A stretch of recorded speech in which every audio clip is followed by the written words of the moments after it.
We're back, people, and today we're breaking down film on Quinton Bell, Miami Dolphins edge slash linebacker. Has been really playing with a lot of consistency, I think, over these past handful of weeks. Really been one of the more consistent players on the Dolphins defense, especially in the run game. Like, his run defense has been really good, just setting the edge when he's on the play side of things, dropping his shoulder, play side, outside zone, getting control at the point of attack. Or they leave him unblocked. He does a great job of getting in, working through traffic beyond the backside of plays. It's very actually nice to watch him go to work. I feel like at the start of the season, Quinton Bell wasn't really giving you too much. Like, he was a big training camp guy, lots of, hope there. But then after, that Rams game where he got, a strip sack, I feel like something clicked for him.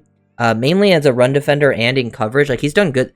He's a freak athlete. Quinton Bell moves so well. He can drop into coverage. He can play as, an off-ball linebacker if you really need to. Get down in the flat, carry guys. There's reps of him when we played the Raiders covering back Brock Bowers that I broke down a while ago. But really over these past few weeks, it's been his run defense that has stood out to me, while doing some still good stuff in coverage. Not too many pass rush stuff. I think, for him to become a really effective pass rusher, he needs to work on his pass rush moves. But his athleticism stands out. I feel like Bell is a guy, I think he's a restricted free agent. I would love to bring Bell back as another depth player. I think he's proven that he can be a solid depth player that can set the edge versus the run and do some interesting things in coverage. I think that's why, he doesn't get too many pass rush reps, because when he does play, he's the edge that typically drops into coverage to cover the flat, and he's definitely the best option in that area. But here, versus tight end, play side, outside zone, look at him just reset the line of scrimmage so quickly. He gets control of the point of attack, showing some good play strength, good leverage, good hand usage, drives with his legs, and he's able to set the edge here while also, creating that push.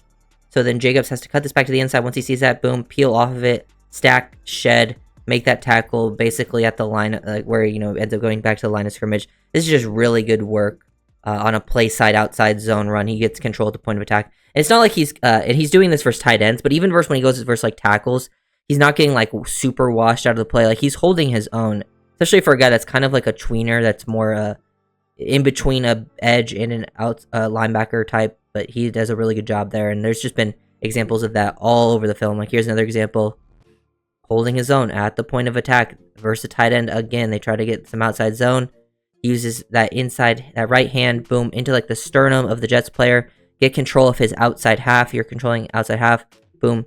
Once this running back kind of clears to the inside, that he's not going to cut to the outside, use that arm to shed and then help make the tackle with Jordan Brooks at the line of scrimmage.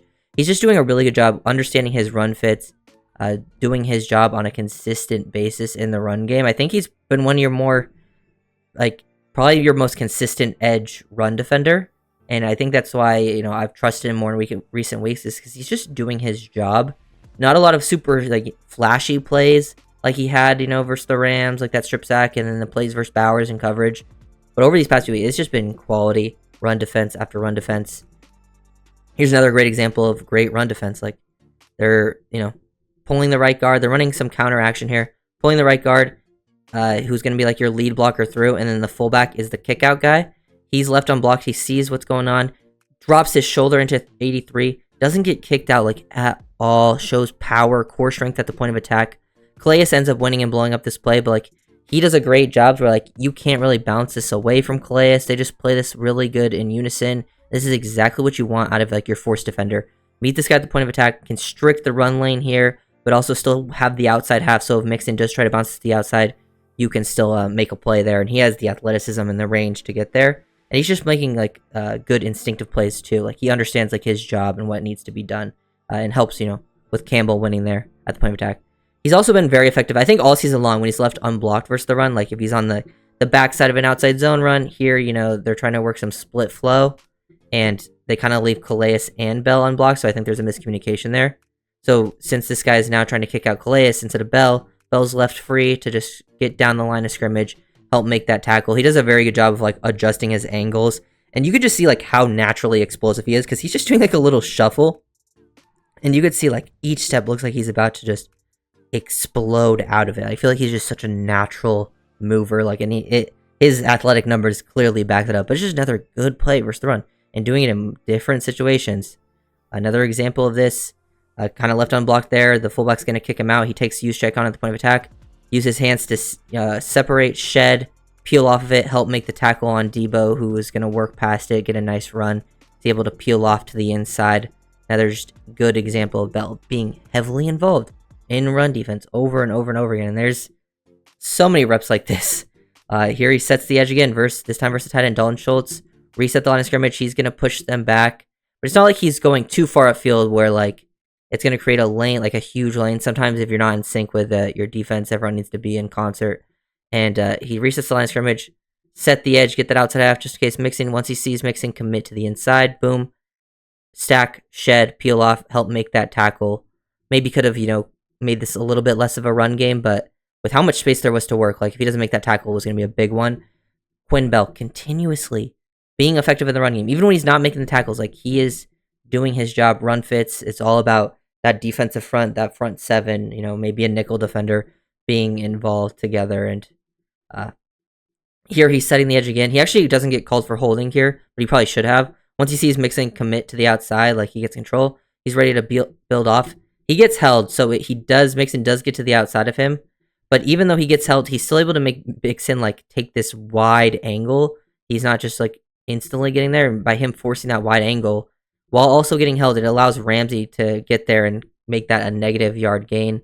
Also should have got called for the holding, but just lots of good work from Quinn Bell. And his motor runs hot. Bell is constantly running around the field. That guy, I've seen him chase down screens that, he had to run like 50 yards to get to. Like he plays with that hot motor. Makes good readjustments. Like here, looks like he's just reading the play. He's left unblocked initially. The tight end, he sees this tight end go down block. He gets his eyes to see the pulling guard happening, but he sees Mixon. Usually Mixon, the running back, should be following the pulling guard, and he would stay square, try to meet the guard at the point of attack, drop his shoulder into him. But once he sees Mixon commit the other way, he's like, okay, I don't have to avoid the guard. I'll just get down the line of scrimmage. I don't have to take him on. I'll just get down laterally and help make that tackle for a few yards gain from where he was aligned. That's good work, and he can just cover ground so quickly. And here's like a rep where I actually think he's a little late to get out into coverage. Like they run play action, he gets engaged with the tight end. Once he realizes it's a pass, look at him bail out of this because he's a flat defender in this situation. He bails out so fast, even though he's late, and the ball could still get completed. But him getting in that throwing lane late, just makes Rodgers feel like he has to be perfect, and he misses him just enough. So, while this still probably should have been completed and he was late to the play, he has such good range and, good feel, the recovery here, that he forces this throw to be, a little bit wide just because of the amount of depth he was able to gain so quickly. Gets his eyes back in the lane. Just good work there from Bell, even though I think, he could have played that slightly better. But there's definitely examples of him doing good work in coverage. I like his coverage work. Here he is just dropping, gain some depth initially. Plays the flat. If they try to throw a comeback here, you have enough depth game to maybe make a play. You might be able to hit Wicks. Once he sees Jacobs work into the flat, get downhill, make that tackle. Bell's been a pretty consistent tackler in space as well. Just overall, really like his coverage work. And then the final play we're looking at here, like I'm talking about, when he's left unblocked and basically left, when they run zone read, they're trying to freeze him with zone read, but I feel like Bell has done a good job versus zone read this year, chasing down running backs, because he's every time he's gotten down the line of scrimmage, he's made this tackle. He's just he doesn't feel threatened by Love to pull it. So he just instantly gets downhill. Helps him. And this was a 3rd and short situation. So this was 3rd and 1, I believe. Gets downhill, and he's the one that hits Jacobs initially. I don't think, he technically doesn't get credit for the tackle because, Benito ends up taking him. But he's the one who stops that play. Very effective on the run. You leave him unblocked, he's too athletic. He can cover so much ground.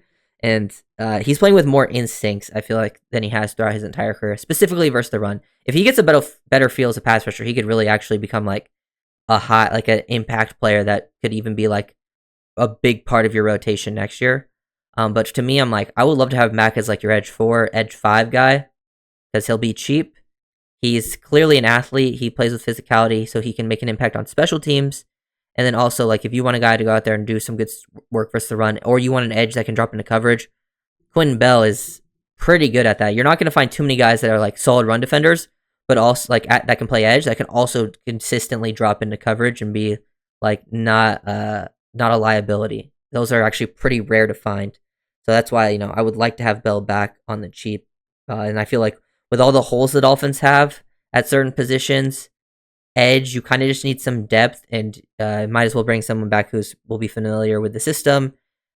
Showed progress this year and will be fairly cheap. And that I think Bell kind of fits that description kind of perfectly. So if you're the comment, subscribe, and get happy.